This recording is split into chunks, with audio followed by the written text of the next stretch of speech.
If your garbage disposal is making your kitchen smell, well, not so great, you are in exactly the right place. Today, we're going to walk through a super quick and easy guide to get that sink smelling fresh again, and it's going to take almost no time at all. So, let's be real. Has your kitchen sink started to develop its own personality?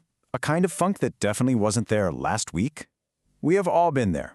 You walk into the kitchen and you just know something is off.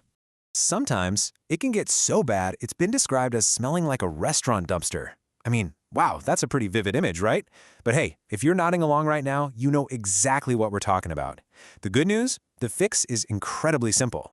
And this is the best part. This is not some all-day cleaning project.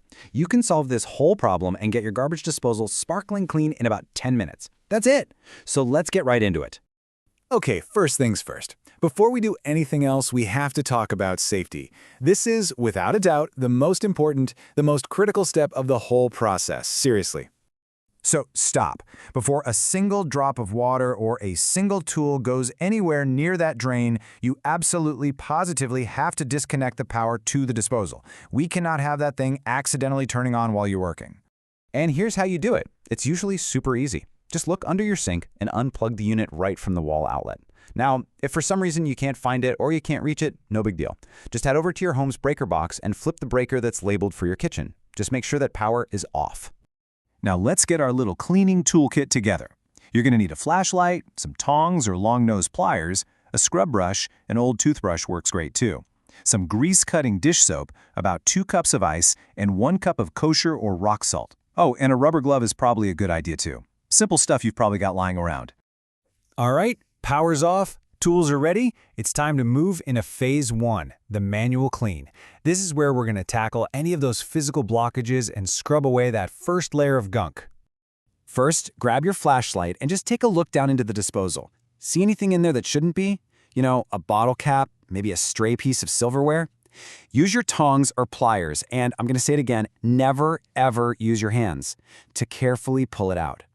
Once it's clear, you can go ahead and reconnect the power, plug the sink, fill it about halfway with hot water, and then run the disposal to flush everything out.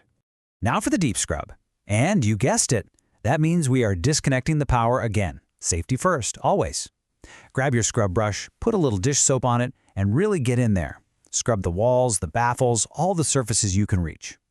Once you've given it a really good cleaning, reconnect the power and run some hot water one more time just to rinse it all away. Okay, now for my favorite part of this whole process. Phase 2, the ice scour. This is where we get a really deep, powerful clean on the grinder blades themselves. It's so satisfying. The thinking behind this is actually pretty cool. It's a method called abrasive cleaning. That combination of hard ice and coarse rock salt basically acts like a natural, powerful scrubbing agent. It physically knocks all that built-up, smelly gunk right off the blades and chamber walls. It's simple, but it's brilliant. So here's exactly what you do. Pour your 2 cups of ice right into the disposal. Then add that cup of rock salt on top. Turn the disposal on, and immediately, at the same time, run cold water down the drain. Using cold water here is the key, because it helps keep the ice frozen and abrasive for as long as possible while it's doing its magic. The disposal is now officially clean, but we're not quite done yet. It's time for the finishing touches, the part that's going to make your whole kitchen smell fantastic. And you've got a couple of great options here. For a really deep, classic deodorizing clean, you can use that awesome fizzing reaction you get from baking soda and vinegar. Or if you want a really bright, zesty scent to fill the room, just toss in a few leftover peels from a lemon or an orange and grind them up. So let's do a super quick recap of our 10-minute project. Number 1, the most important thing, always disconnect that power before you start. Then you're going to manually clear out any junk and give it a good scrub. After that comes the powerful ice and salt scour to get a really deep clean. And finally, you finish it all off with a natural deodorizer to keep it smelling great. And that's it! You did it! A perfectly clean, fresh-smelling garbage disposal. Which leaves me with a question for you. What's another common household problem that you love to see us break down and tackle next? Let us know. Thanks for tuning in.